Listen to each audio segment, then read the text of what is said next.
माणिक चाकणकर आणि अत्याचारी भोंदू अशोक खरातमध्ये 177 कॉल, बहीण प्रतिभा चाकणकरांचेही खरात सोबत 236 कॉल, अंजली दमानियांचा आरोप, चौकशी अंतर्गत कारवाई करून चाकणकरांना अटक करण्याची मागणी।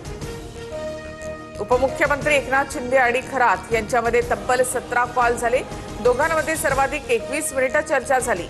हे कॉल कशासाठी झाले, दमानियांचा सवाल।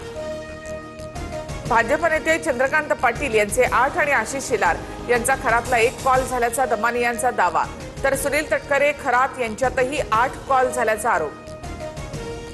भोंदू खरात प्रकरणाला राजकीय वळण देऊ नका, दमानियांच्या आरोपांवर मंत्री संजय शिरसाट यांची प्रतिक्रिया, तर नेत्यांना अनेक जण फोन करतात, चौकशी अंती सर्व समोर येईल, सरनाईकांचं वक्तव्य। घरात खूप कॅश यायची, वडिलांना सर्व काही माहिती, एसआयटी चौकशी दरम्यान भोंदू अशोक खरातच्या मुलाची कबुली, सूत्रांची माहिती। शिर्डीमध्ये खरातचा 130 बनावट खात्यांद्वारे कोट्यवधींचा गैरव्यवहार, समता पतसंस्थेतील संशयास्पद व्यवहारांनी खळबळ, चाकणकरांच्या बहिणीसह 100हून अधिक खाती पोलिसांकडून होल्ड।